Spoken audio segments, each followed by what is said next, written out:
made it into a film about love because it's a very loving friendship between the boys. 37 on that? Yep. After the arbor was finished and going back to show it, I think, I realised that this idea that I'd had in the back of my head for a long time that I wanted to do this adaptation of this Oscar Wilde fairy story about excluded children, it's kind of suddenly was obvious that this was the place to do it. All right, Arbor, love. Yeah. 240 quid. It's all right, isn't it? Yeah. Just gonna go check on the sauce. Yeah, whatever.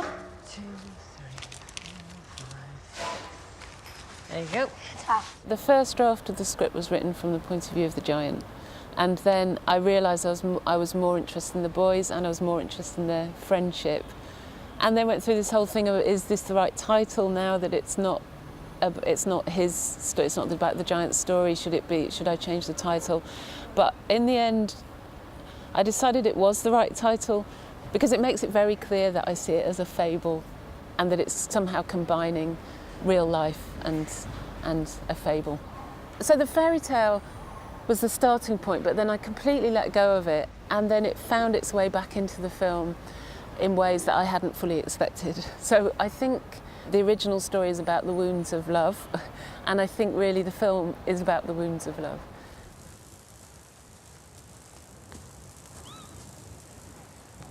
Piece of cable like that, length and width of your arm, probably about 500 quid. Don't even think about it, Arbor.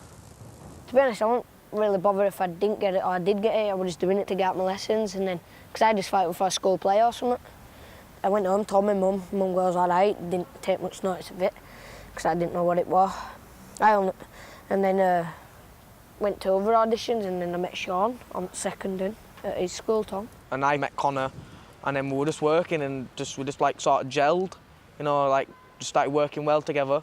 And then I started talking to Clio, and then eventually I started like thinking, yeah, I'm in here, you know. But I never thought it was going to be big. Got to burn it off, because it's marked. Sound like kitten, you.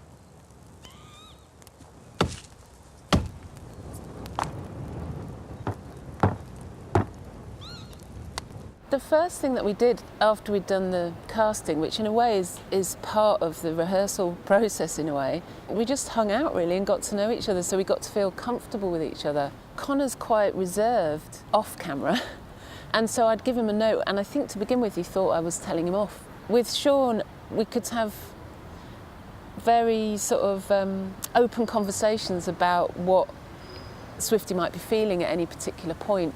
And with Connor, so we talked a lot, really. When you've got Clio, you're always doing it. Honestly, she's always inspiring you, making sure you're doing it, you know what I mean? And just pushing you just to get you 100% out of you. And with her pushing you and getting 100%, and look where it's got to, you know, so everything what she's told us to do and pushed and how far she has pushed it, in end up it's all been worth it. Well soft, this one. What? Shut up, Swifty. You're soft, you daft bastard. Give us a footy on. God's sake. Better not shit on your shoe. One. Look, nasty on my head. Right, Three. go on. Hurry up and stop fucking about. Get up. There, you're on now. Right. When you have to act emotional and stuff, it feels kind of weird. Like, pretending it's like, wow, why am I doing this? Like, fake crying and stuff. But then, obviously, you get experience from it, don't you? And then if people see that you can do that, and they might want you on one of their things, what they're doing. Hey.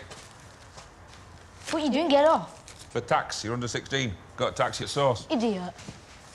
What are you doing?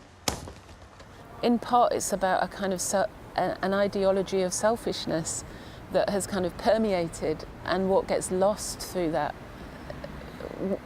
what it is of value that gets real value that gets lost because of that.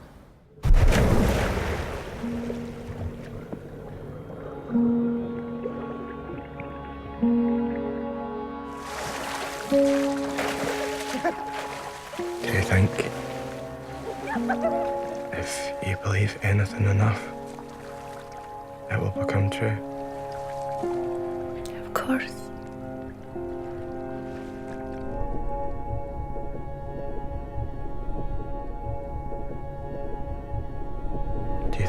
never see him again.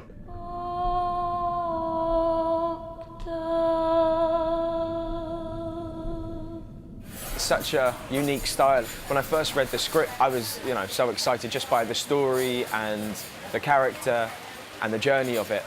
But there are scripted chunks of dialogue of, one person's interview about Aaron, then a bit of news footage, and then a bit of, black and white Super 8, and it's all listed, so you kind of got a page of what will be 1 second, but when you're reading it, it takes you 2 minutes to get through, everything that's said and everything that's described, because it's all in there, Paul writes it all out. If Michael was here, things would be all right.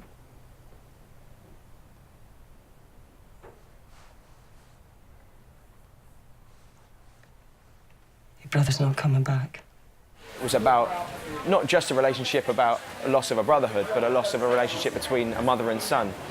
And Aaron's sensitivity is kind of what we concentrated on, and realising that you didn't necessarily need to make him a real oddball or something to make him an outcast within a very sort of working man's town, where masculinity and toughness and a lack of a sort of showing emotion, is the norm. So if you have someone more sensitive, that immediately puts them on the outside, and that sensitivity being on the outside of the main kind of attitude of the town brings him closer to his mother. And therefore, once something happens that pulls them apart, he's completely isolated. And so it was kind of more those subtleties that is led into the more sort of extraordinary way that he ends up, in his kind of spiral.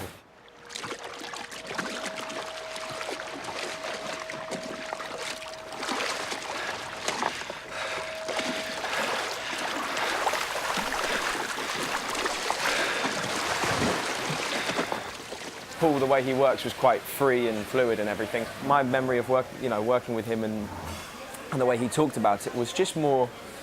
It's more involving, really. He kind of asks you what you think, which is, quite daunting at first. But then once you kind of take that first step, it's really exciting, and because you just feel like you're collaborating all the time.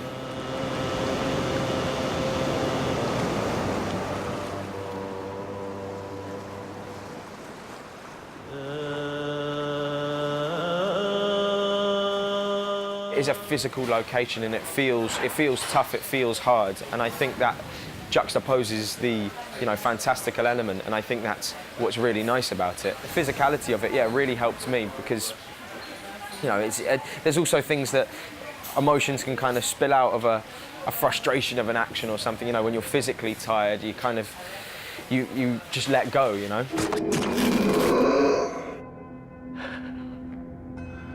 One little boy who lost everyone he really loved. He went out to the water to find the monster.